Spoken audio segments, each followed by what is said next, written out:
Alright. Today was really slow. A slow day at the office, which is bad because there's nothing worse than a broke stripper. So my favorite customer came in. And have you guys listen to hip hop and all? Okay, well you know when they're talking about like 10,000 on the wrist, that means like a presidential Rolex. So he had 10,000 on the wrist, but negative 10,000 in the mouth. And he was showing me some pictures of his car. He was very proud of his car. It was a souped-up Ford Focus. Have you ever heard of this? All right, so the souped-up Ford Focus thing is like the 8 Mile of Pimp My Ride. It's pretty much taking a car that MSRP's at $35,000 and then adding modifications on it, like spending about $75,000 to modify it until it's worth about a quarter of the price. So his souped up Ford Focus was blue and gold. The Chargers colors, and the Chargers left. So then he had to get another one. It was souped up Ford Foci. He had Ford Foci, and he had an Invasion Orange Burger Lounge. So you could rest assured that Burger Lounge is not going anywhere.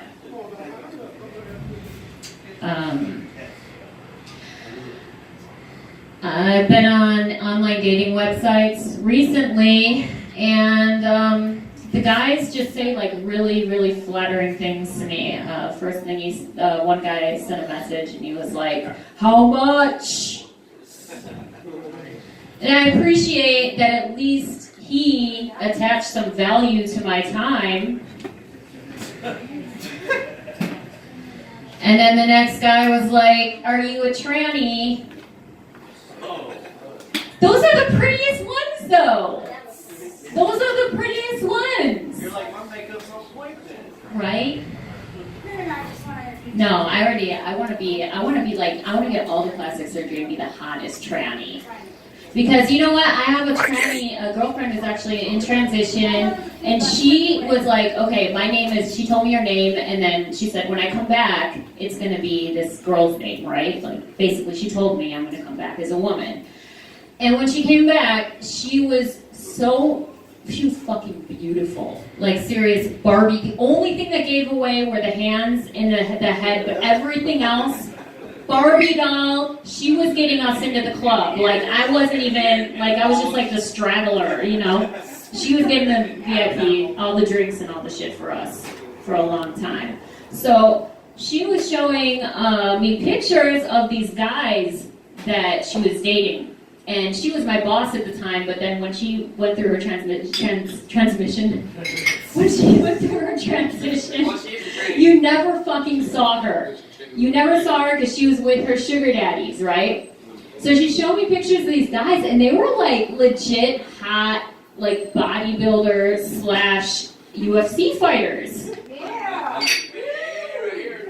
And they would like bring her Louis Vuitton, YSL, and Gucci bags like every time they would see her. And I was like, what the fuck? So I'm like, no, I got this. I'm gonna be the hottest tranny.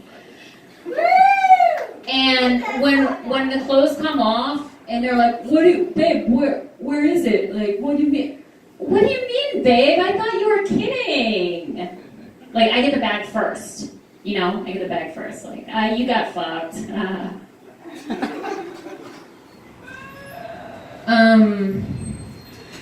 I like men with low self-esteem.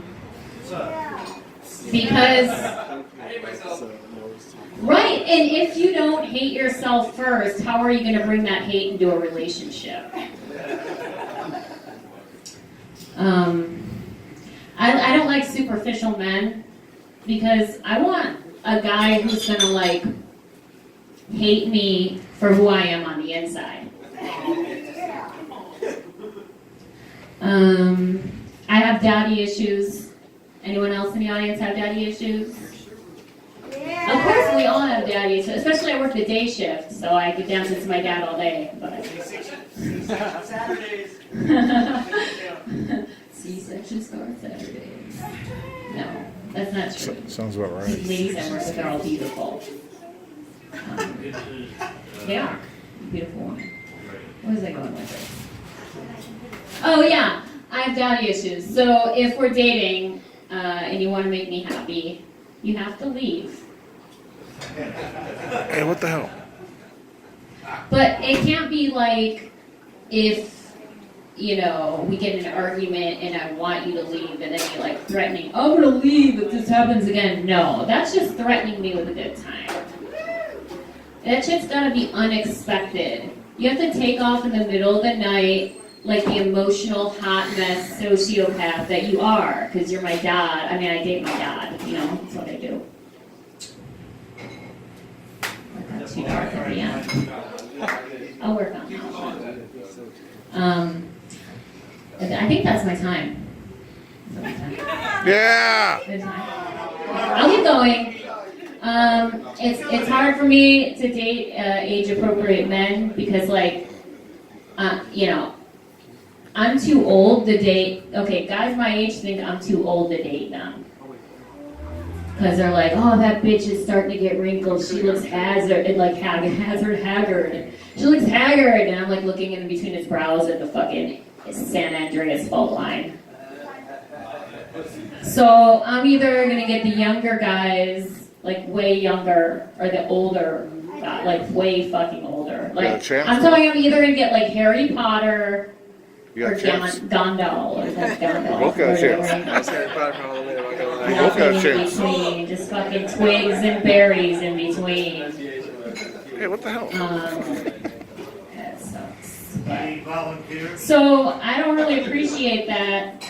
I'm either going to get called a gold digger or a cougar.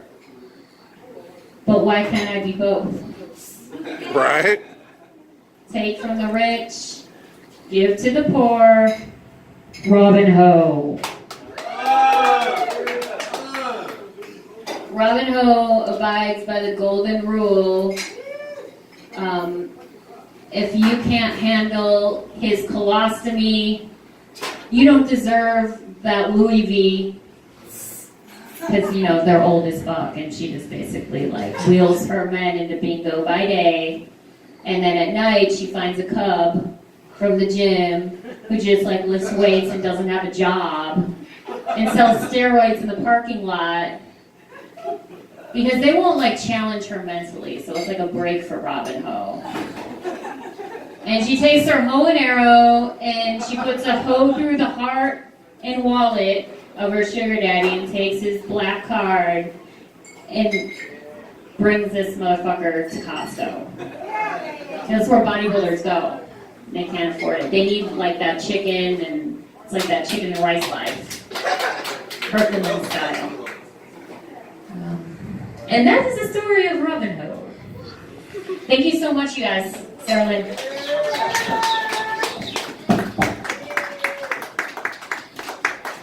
Keep it going for Sarah, everybody. Shooting them bow and arrows. Or whatever. All right, we're going to keep